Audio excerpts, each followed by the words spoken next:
Dan yang terhormat, jika mosi atau sistem ini diberlakukan, terpaksa mahasiswa yang kurang mampu untuk menjadikan kuliah ini seperti ajang spekulasi finansial. Mereka dihantui kalkulasi apakah gaji mereka di masa depan dapat membayar semua hutang dan bunga ketika mereka kuliah, sedangkan orang yang mampu, mereka tinggal menikmati hasil dari pendidikan mereka. Dewan juri yang terhormat, salah dari tim pro adalah ia membiarkan mahasiswa memiliki beban pikiran untuk kedepannya nanti gimana. Lalu selanjutnya, oleh karena itu saya akan membidas dari beberapa pembicaraan yang sudah disampaikan oleh tim pro. Pertama, mereka mengatakan kalau misalkan utang ini tuh bisa dibayar melalui gaji mereka, kayak gaji mereka yang sudah diintegrasi atau langsung kepotong dari student loan. Padahal tim Dewan Juri, tim pro dengan bangga mengatakan ini tanpa melihat bahwa banyak lulusan baru di Indonesia yang serabutan, magang tanpa dibayar layak, atau masuk ke sektor informal seperti Gojek online atau pekerja lepas yang gajinya itu tidak masuk slip bank resmi. Bagaimana sistem mau memotong gaji mereka kita dipekerjakan, sedangkan pekerjaannya saja itu tidak menentu. Mekanisme potongan otomatis ini hanya ilusi yang tidak membumi dengan kondisi ekonomi kita sekarang. Kedua, dia mengatakan kalau misalkan tekanan dan tuntunan itu tuh tidak akan menjadikan mereka burn out atau tidak akan menjadikan dia pressure. Karena apa? Ada teman dan keluarga yang menemaninya. Tetapi Dewan Juri, mari kita lihat hal ini adalah pernyataan yang meremehkan realitas. Tidak ada namanya hutang yang pas atau proporsional, tetapi hutang adalah tetap hutang yang dapat membuat beban pikiran kepada mereka semua. Ketika tim pro mengklaim tekanan ini tuh tidak bisa bikin burnout, mereka lupa bahwa mahasiswa kelas bawah itu tidak cuma memikirkan tugas kuliah, tapi sekarang juga dipaksa memikirkan cicilan masa depan mereka. Contohnya itu seperti hutang ketika mereka kuliah. Lalu ini juga bisa bikin stres karena cara pandangnya itu yang salah sekali dari tim pro. Beban mental tidak bisa diukur lewat angka di atas kertas saja. Dewan juri yang terhormat, saya akan membidas klaim tim pro yang mengatakan kalau dengan mudahnya bilang tekanan utang ini aman karena sudah dihitung secara proporsional sehingga tidak akan membuat mahasiswa stres atau burnout. Seperti yang sudah saya katakan, kalau misalkan pernyataan ini tuh sangat tidak masuk dengan realitas anak muda pada saat ini. Saat ini perbincangan publik yang hangat atau di status quo menyatakan bahwa banyak sekali mahasiswa yang terjerat pinjaman online. Kenapa? Karena mereka terjerat dari pembayaran kuliah yang sangat mahal dan mereka tidak mampu untuk membayarnya, sehingga dia terjerat dengan pinjaman online dan dia bingung untuk membayarnya bagaimana. Ketika tim pro mengklaim beban ini tuh bisa diatur agar tidak bikin burnout, mereka tidak melihat bahwa tagihan bulanan terbukti itu menghancurkan fokus belajar dan mahasiswa dari kelas bawah. Mengalami subsidi negara dengan skema hutang proporsional adalah langkah yang sangat berbahaya sekali. Saya akan memberikan beban pembuktian pada debat pada hari ini. A. Membuktikan secara logis bahwa mekanisme potongan otomatis dari tim pro itu akan gagal di Indonesia. Karena apa? Karena pasar kerja kita tuh didominasi oleh sektor informal dan lulusan yang baru itu belum mampan. Lalu yang B, skema uang utang ini memberikan beban pikiran sejak masa kuliah, terutama ditambah realitas harganya krisis jeratan finansial mahasiswa saat ini. C.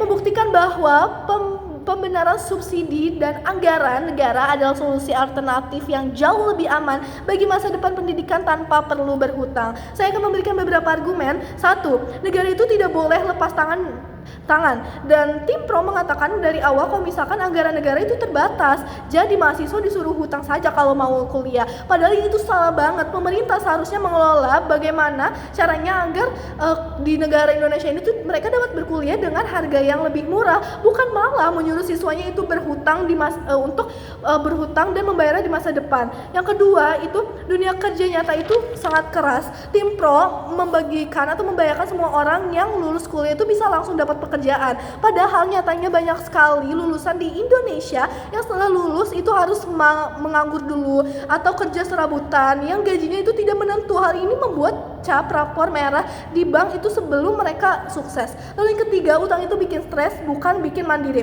Tim pro bilang kalau misalnya utang ini tuh proporsional dan tidak bikin stres karena ada dukungan keluarga. Ini meromantisasikan keadaan. Dukungan keluarga itu memang bagus, tapi keluarga tidak bisa dipakai buat bayar tagihan bank. Akhirnya apa? Banyak yang terjerat pinjaman online. Hal ini memberikan beberapa dampak. A. gangguan mental yang dimana kalau misalkan dia terbayang-bayang oleh semua tagihannya, maka itu akan membuat kecemasan yang berlebihan atau anxiety, lalu susah tidur hingga depresi, bahkan yang lebih buruk adalah membunuh dirinya sendiri. B. Fokus belajarnya hancur dan nilai akademik turun. Kenapa bisa hancur? Karena mereka lebih fokus bagaimana caranya memikirkan untuk bisa bayar hutangnya di masa depan nanti. Dan yang C, rusaknya hubungan sosial dan support system. Tim Pro sempat bilang kalau misalkan mahasiswa itu tidak akan burn out karena ada keluarga. Padahal orang tua pun akan memikirkan bagaimana caranya anaknya ini tuh bisa membayar semua hutang-hutangnya, dan itu membuat orang tua lebih memikirkan kalau misalkan bagaimana anak saya agar bisa membayarnya, saya harus bagaimana membayarnya, padahal saya cuma bekerja sebagai serabutan ataupun secara pengangguran. Dewan juri prinsip keadilan macam apa yang ditawarkan oleh Tim Pro ketika mahasiswa yang terjerat dalam hutang itu justru memberikan beban tambahan bagi mereka nantinya. Kenapa? Karena pendidikan tuh harusnya menjadi alat untuk memutus kemiskinan agar semua orang setara, bukan malah menjadi alat baru yang mengatasnamakan hutang di masa depan yang mereka sebut proporsional. Oleh karena itu, dari prinsip keadilan, mosi ini harus mutlak ditolak Dewan Juri. Dan juri yang terhormat, mari kita lihat realitas yang sebenarnya terjadi. Sistem student loan ini sama sekali tidak memberikan dampak kebaikan untuk siapapun, karena ini hanya memberikan kecemasan di masa kuliah dan beban berat setelah lulus. Saya akan memberikan solusi yang jauh lebih aman, yaitu dengan cara mengoptimalkan alokasi KIP kuliah dan memaksimalkan pemanfaatan dana abadi pendidikan seperti LDPD untuk menjamin kuliah gratis dari kalangan yang membutuhkan. Sebab masa depan pendidikan bangsa seharusnya dijamin melalui komitmen dan tata kelola anggaran negara yang berkeadilan, bukan sebagai dibebankan untuk mereka mahasiswa di masa depannya. Oleh karena itu, saya dengan tegas menolak mosi ini. Dikarenakan apa, Dewan Juri? Dikarenakan banyaknya dampak buruk yang dapat saya buktikan. Lalu semua beban yang ada di saya, beban pertanyaan itu dapat dijawab secara jelas. Yaitu pertama, tadi kalau misalkan hal ini tuh dapat memberikan dampak buruk, yaitu yang paling dampak buruknya seperti yang saya sudah bilang adalah dapat bunuh diri. Ketika banyak sekali yang terjerat pinjaman online, lalu mereka banyak yang bunuh diri, lalu siapa yang akan meneruskan di masa depan nanti? Lalu apakah kalau misalkan kita disuruh berhutang terus, kalau misalkan kita sudah dipikirkan kalau misalkan kamu nggak bisa, kamu harus berhutang, itu akan membuat pikiran mahasiswa menjadi jelek. Maka dengan ini kami dengan tegas menolak tim mosi ini, dan saya bangga berdiri menjadi tim pro, tim kontra.